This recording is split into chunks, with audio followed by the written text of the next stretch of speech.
Today we'll talk about how can you disable media playback notifications on your Tandem app. We're going to figure out the solution on how you can do that in your app.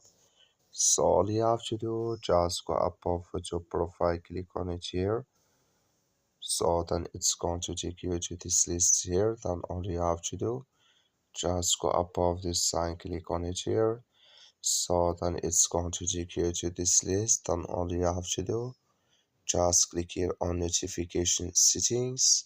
When you just click here on notification settings here, it's going to take you to this list. Click here on notification categories here.